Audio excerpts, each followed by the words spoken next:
บ่ยอดอยู่ลาวก็มีบ่อนหาเงินตั้งหลายไปเฮ็ดหยังอยู่พุทธทุกคนคิดแนวใดกับคอมเมนต์แบบนี้คือมันมีหลายนะคอมเมนต์แบบนี้เท่าแต่ว่าบ่ได้สนใจแต่ซื่อสำหรับข่อยเนาะการมาหาเงินต่างประเทศบ่แม่นการบ่รักษาเด้อทุกคนข่อยก็รักคือกันแต่ว่ารักตัวเองหลายกว่าถ้าหาเงินอยู่แต่บ้านเฮาน่ะข่อยอาจจะได้กินข้าวจ้ำแจ่วจ้ำเกลือก็ได้เพราะว่าหยังเพราะว่าข่อยเป็นคนบ่มีความรู้เด้แต่ว่าเจ้าผู้มีความรู้เนาะผู้มีการศึกษากะหาอยู่ลาวน่ะดีแล้วเนาะสำหรับข่อยก็คือมันพอกินก็เลยออกมาหาอยู่ต่างประเทศอันนี้คือสาวไปเฮ็ดงานเกาหลีบ่ยอดเขาบอกว่าเธอไม่รักชาติว่ะเป็นเพราะหยังจะว่าบ่รักษาคือแบบแนวคิดของคนน่ะอิจฉาเขาบ่หรือว่าอิจฉาเขาไปเฮ็ดงานอยู่เกาหลีบ่ได้ไปคือเขาได้แบบว่าคอมเมนต์แบบนั้นนะมันก็แน่นอนแหละบ่ต้นเพราะว่าการที่เฮาไปเฮ็ดงานอยู่ต่างประเทศเนาะอย่างคือเฮามาไทยนี่ก็มีรายได้มากกว่าสปปลาวนี่2เท่านะแล้วเขาไปเฮ็ดงานอยู่เกาหลีนี่ก็มีรายได้กว่านี่เกือบ100เท่าพุ่นแหละทำงานอยู่สปปลาวแน่นอนว่าคนเหล่านี้มันก็อิจฉานะอาจจะเป็นพนักงานด้วยซ้ำไปนะเป็นพนักงานเงินเดือนแค่2ล้านกีบนะก็แค่ 4-5,000 บาท2ล้านกว่ากีบ 4-5,000 บาทในมุมมองของเจ้านี่ในนามจากเจ้าจะเป็นผู้ใหญ่บ้านในอนาคตนี่นะเอาอีกแล้วในมุมมองของเจ้านี่นะความว่ารักชาติมันต้องเป็นคนแบบใดอะ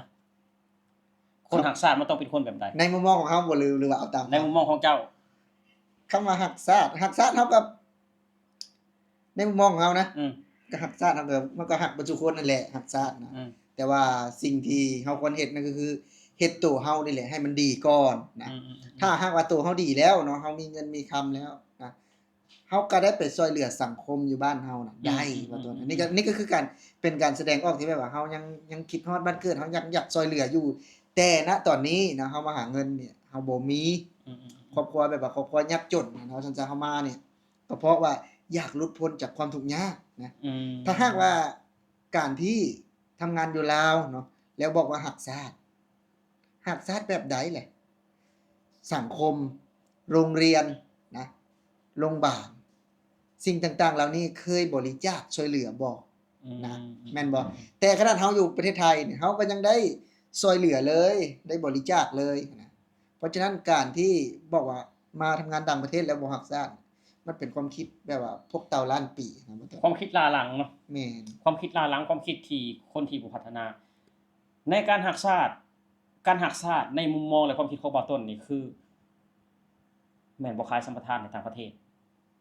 ความคิดของบ่าวต้นเด้มีแต่รักษาไว้สิ่งใดที่เป็นมูลมรดกของประเทศชาติคือเฮารักษาไว้เนาะเฮาเพิ่มมูลค่าให้มันเฮาบ่ให้ประเทศอื่นมาสัมปทานการที่เฮามาทำงานอยู่ในต่างประเทศนี่แหละคือคนรักชาติเป็นหยังคือว่าคือคนรักชาติคือคนมาเฮ็ดงานอยู่ในต่างประเทศนี่สิมีเงินเก็บหลายกว่าคนทำงานอยู่ในบ้านเฮาเองเพราะฉะนั้นแล้วคนที่มาเฮ็ดงานในต่างประเทศนี่สิใช้จ่ายหรือว่าซื้อของเสียภาษีให้รัฐหลายกว่าเนาะเสียภาษีให้รัฐหลายกว่านกตัวอย่างพ่อแม่เนาะพ่อแม่คนที่ทำงานอยู่ประเทศลาวกับพ่อแม่กับคนทำงานที่ต่างประเทศเนี่ย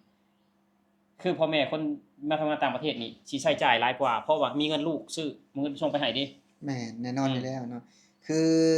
ได้ฟังนะเพิ่นว่างานอยู่สปปลาวเนี่ยมันมีหลายอยู่คือบ่เฮ็ดแน่นอนมันมีอีหยังอยากถามขึ้นมันมีอีหยังงานน่ะมันมีอีงานอีหยังพ่อจะเป็นของเจ้าของบริษัทบ่แม่เจ้าเป็นเจ้าของบริษัทบ่คันมันได้เงินเดือนซ้ำบ่ต้นขายหมูบ่ต้นสิพาเมียมื้ออื่นนี่เนาะมันมีงานอีหยังอย่าเว้าแต่ปากมันมีงานอีหยังที่จ้างเขาน่ะคือเห็นเด็กน้อยผู้เฒ่าไปเป็นลูกน้องจีนแบกกล้วยให้จีนเผาถ่านให้จีนมันมีงานอีหยังที่ได้เงินเดือน10,000กว่าสิมื้ออื่นนี่บ่ยอดมื้อบ่เจ้าสิพาเมียจะมื้อบ่ได้อยู่ไดบ่ถามว่ามีงานบ่อยู่คำงานเฮา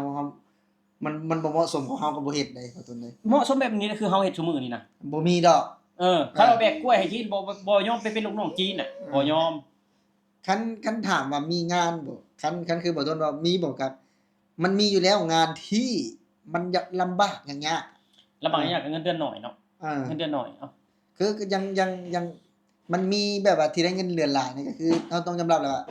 อาจจะเฮ็ดเวียกให้จีนอย่างเช่นขับรถแมคโครไปซี่น่ะเข้าใจบ่ขับรถขนหินเข้ามาไทยไปซี่น่ะอันนี้ได้วันละ400-500-600จริง แต่มันบ่แม่นทุกคนเด้ที่เฮ็ดได้ อืม แล้วมันก็บ่ได้มีแบบว่าเยอะเข้าใจป่ะ อืม คือสมมุติว่าหมอนี่เอาแบบว่าไปเฮ็ดงานก่อนแล้ว มีคนหนึงเนาะไปเฮ็ดงานก่อนแล้วหมอยอดเพิ่นเป็นพี่น้องเขาก็เอาดึงไปว่าจังได๋แต่ว่ามีแบบนั้นน่ะแต่ถ้าหากว่างานทั่วไปคือขายหมูก็2ล้าน ประมาณ 4-5,000 บาทนะ ขายหมูขายเนื้อวัวขายผักแบบนี้นะ อืม จะไม่เกินนะบ่ต้นนะ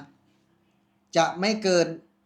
3,000 หรือ 5,000 บาทถ้างานบริการทั่วไปนะ แต่ว่างานหนักๆงานก่อสร้างบ่แบบนี้นะก็อาจจะ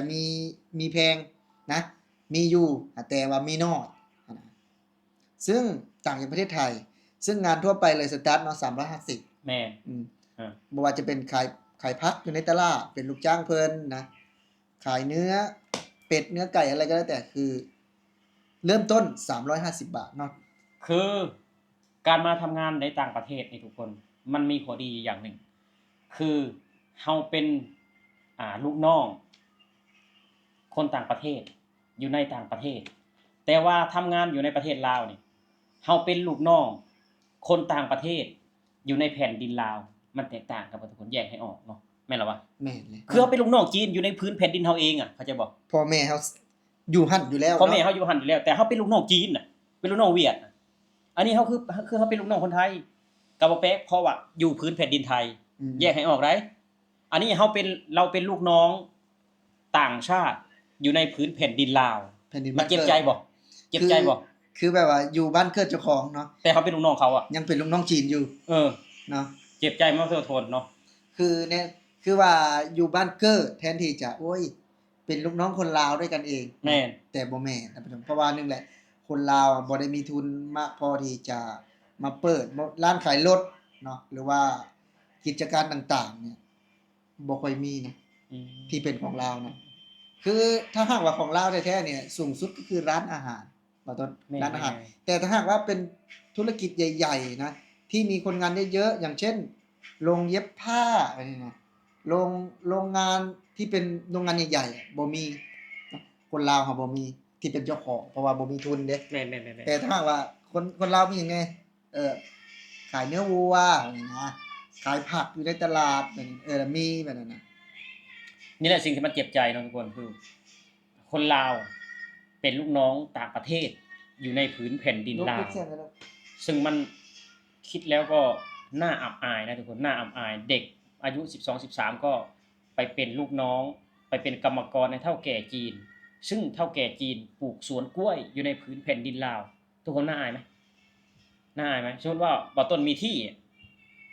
แล้วก็ให้คนจีนมาสัมปทานบ่าวต้นไปเป็นลูกน้องจีนแบบนี้ในที่ของเจ้าของน่าอายไหม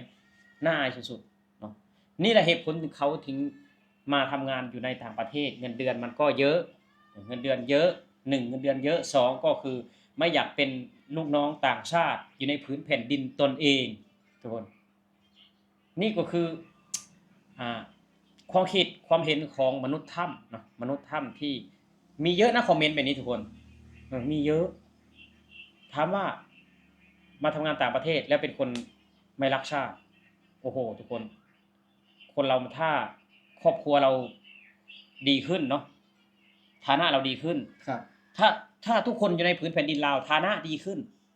ประเทศมันก็พัฒนาเองมัน ใช่ ใช่ไหมมันไม่ได้เกี่ยวว่าทำงานที่ไหนทุกคนเริ่มต้นจากตัวเรานี่แหละการพัฒนาประเทศเริ่มต้นจากตัวเราตอนแรกก็คุณต้องพัฒนาความคิดก่อนเนาะถ้าคุณมีความคิดแบบนี้ประเทศชาติอีก150 ปีก็ไม่เจริญถ้าคุณมีความคิดแบบนี้คุณต้องหัดยินดีกับคนที่ประสบผลสำเร็จหัดยินดีกับคนที่ไปหาเงินต่างประเทศเพราะว่าคือคนไปหาเงินต่างประเทศเนี่ยไม่ใช่ไปง่ายๆนะเขามีความสามารถนะครับไปเกาหลีนี่เขาต้องได้ภาษาเกาหลีนะเขาต้องมีทุนนะถ้าคุณไม่ได้ภาษาเกาหลีคุณไม่มีเงินไปจ้างเรียนคุณก็ไม่สามารถได้ไปเพราะฉะนั้นแล้วคุณด้อยกว่าเขาแน่นอนโอเคครับทุกคนสำหรับคลิปนี้น้องปต้นก็จะออกมาแสดงความคิดความเห็นแต่เพียงเท่านี้นี่คือความเห็นมนุษย์ถ้ำนะยังมีหลายคนทุกคนที่มีความคิดแบบนี้นี่แหละปต้นถึงบอกว่าอีก150 ปีประเทศเราจะเจริญขึ้นไหมเพราะมีความคิดและตรรกะแบบนี้โอเคครับผมสวัสดีครับ สวัสดีครับ